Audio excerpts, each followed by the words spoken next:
My name is Daniel. I was 32 at the time. A software engineer in London, routine, predictable, successful. Wake up, work, eat, sleep, repeat. Love? That was for movies, for poets, not for people like me.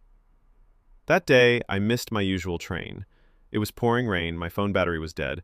I was annoyed, wet, and cold, just waiting for the next ride home. And then I saw her. She was sitting alone on a bench under the station roof, reading a book, Letters to a Young Poet, by Rainer Maria Rilke. Her hair was tied back, wet at the tips. She looked peaceful, almost like the rain didn't bother her. She noticed me. I smiled. She smiled back. Train delays are the universe's way of forcing people to slow down, she said. And that was the beginning. We talked the whole train ride. Her name was Elena, half Italian, half English, a photographer. She loved old bookstores, cafe jazz, and rainy days.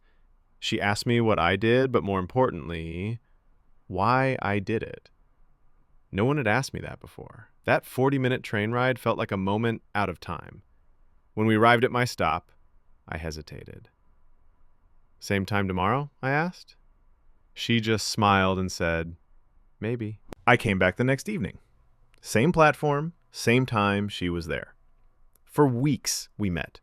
Same bench, same time, no texts, no plans, just being there. It became our ritual, our secret world. She taught me how to take photos with feeling. I taught her how to code a simple website for her art. We were opposites, but maybe that's why it worked. But love isn't just poetry and coffee dates. One evening, she didn't show up. Then 2. Then a week. I was worried, confused, and heartbroken.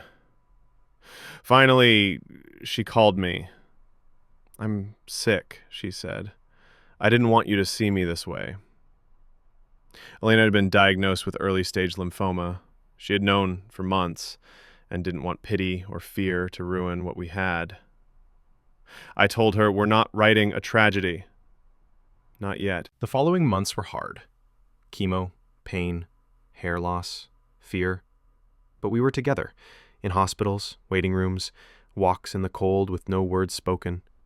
I saw her strength, her courage, her soul.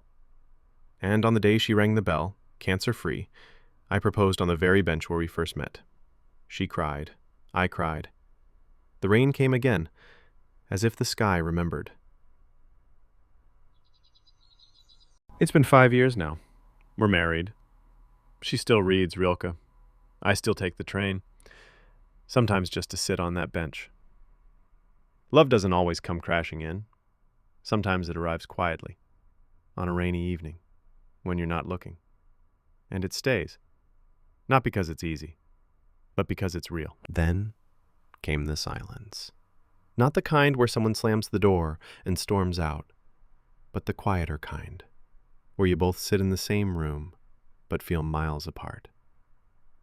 Elena was working on a photo book. She spent late nights editing. I was promoted and buried in deadlines. We started speaking in, "How was your day?" and stopped asking, "How are you really doing?" I missed her, even when she was right there. One night I found her sitting in the dark, holding a photo.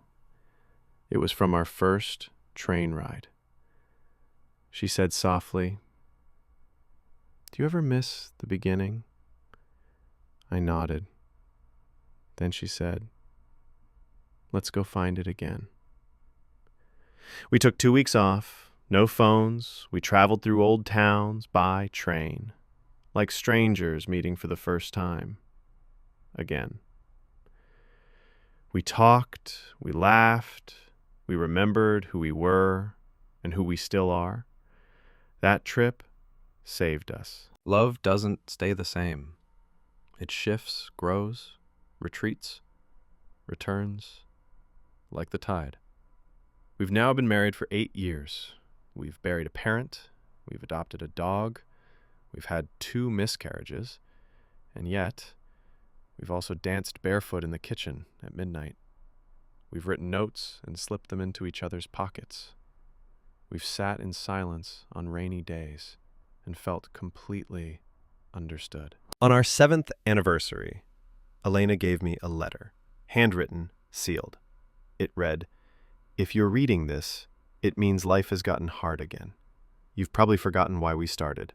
So here's a reminder. You are the calm in my chaos. The reason I watch the rain, not run from it. You don't fix me. You see me. All of me. And that's enough. Let's meet again tomorrow, same train, same time." The next morning, I waited on that same bench, the same one where I met her all those years ago, and she was there, just like before, reading Rilke. Hair tied back, rain in the air, she looked up, smiled, and said, "Funny how trains always know where to take us." Love is not just the spark. It's the quiet decision, made over and over again, to stay, to show up, to listen, to remember. So if you're in love, remind them. If you've lost it, maybe it's not lost forever. And if you're still waiting, don't worry. The train comes. You just have to be there when it does. We sat on the same bench where it all began. So many years had passed, and yet it felt just like the first time. Calm, sincere, warm. She smiled as if nothing had changed. But we both knew everything had. We had grown. We had aged.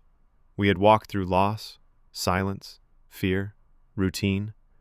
And despite it all, we stayed. After that evening, we began to value time more. In the mornings, I stopped checking my emails before hugging her. She started making coffee by hand again, just like she used to. Slowly, we brought ourselves back. Not to where we started, but to a deeper version of us. I learned to sit beside her in silence, not out of frustration, but out of love. She learned to hold my hand not only when we were happy, but also when we were tired. We no longer tried to be perfect. We simply chose to be present. With time, we noticed how we were aging.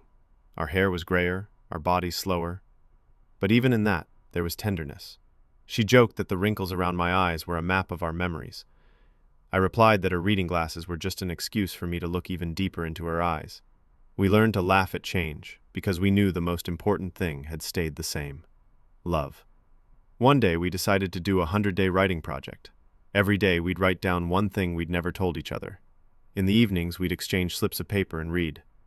"I still remember the smell of your hair after the rain," or, "That night when you went silent after the hospital, I was terrified you'd leave."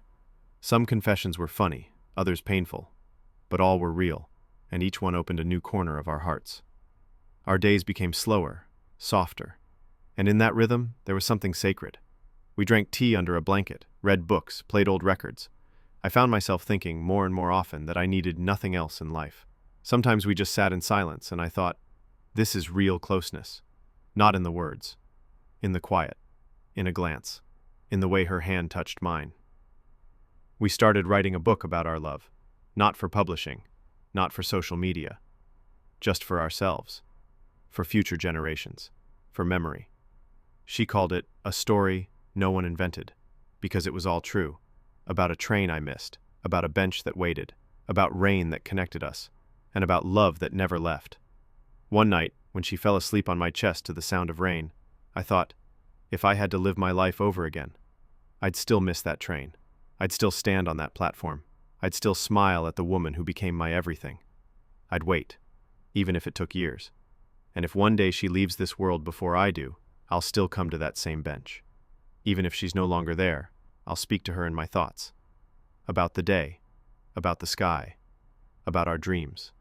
Because wherever she is, she'll always be my home. We didn't write a perfect story. We made mistakes, hurt each other, went through silent seasons. But in every chapter, there was something more important